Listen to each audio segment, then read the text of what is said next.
I walked in on my fiance cheating. Imagine my shock when I saw my father in bed with her. For some backstory, my wife Leah, 26 female, and I, 27 male, met in her freshman year of college. We were both dorming in the same building where we eventually met. We later found out we lived 2 towns away from each other, so whenever we went home, I let her drive with me.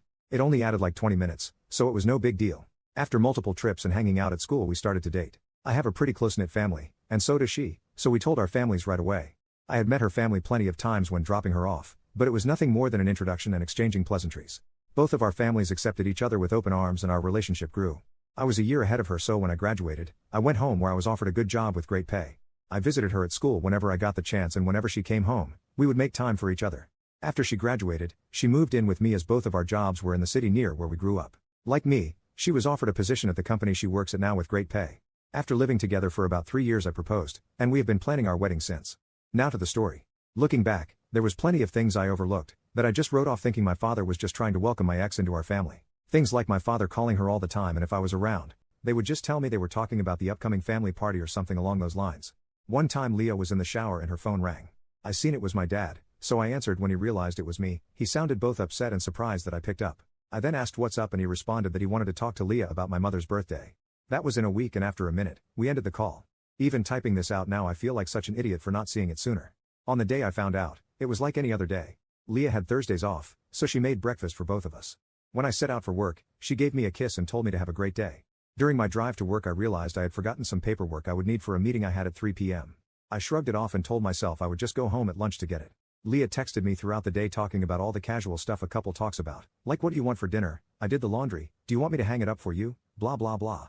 I didn't think it was necessary to text her that I was coming home for lunch, so when it came around, I just left work and went home. When I got home, I noticed a car that looked like my father's in our parking lot, but I didn't think anything of it and just parked and went into our building. When I opened the door, I was met with a scene out of a movie where a man comes home early and catches his spouse cheating. Such a cliché.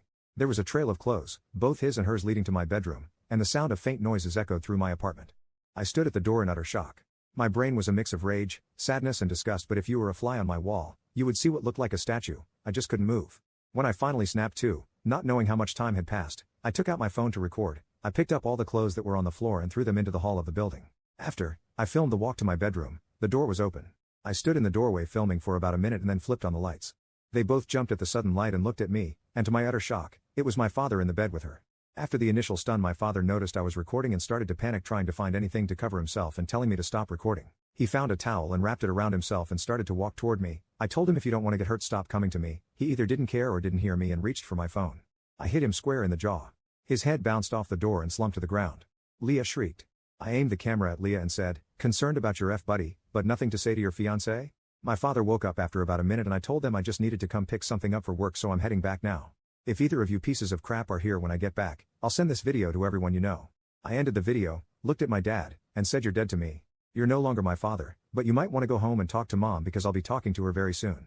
I sat in my car for a while until one of the bosses at work called to ask where I was. I told her I was on my way back right now. When I got to her office to hand her the paperwork, I must have looked awful because she started asking what was wrong with me. I told her it was nothing and I'd be okay. I could see her scanning me up and down, and she noticed some blood on my collar and stood up, rushed to me, and said, you're bleeding. I looked down and said it was my father's. She looked confused, so I pulled out my phone and showed her the video. She watched it in its entirety. She was introduced to Leah a few times but never my father. She sat there silent for a moment until it finally clicked that my fiancé was cheating on me, but not only was she cheating, it was with my father. She asked if there was anything she could do, suggesting I take some time off, but I told her I can't go back there right now. That I just need a minute and I'd be fine for the meeting, and I have another shirt in my office. The meeting went over fine. I put on a smile for everyone like nothing had happened. My boss came up to me after the meeting and asked how I could do that, but I just said I don't know and went to my office. I then came home, and I was alone for the first time in a very long time. Thank you for reading. I'm sorry I carried on so much, but it was therapeutic getting everything down. I just don't know what to do. I definitely need to get the heck out of this apartment. I just can't live here anymore, and there's no possible way I'm sleeping in that bed.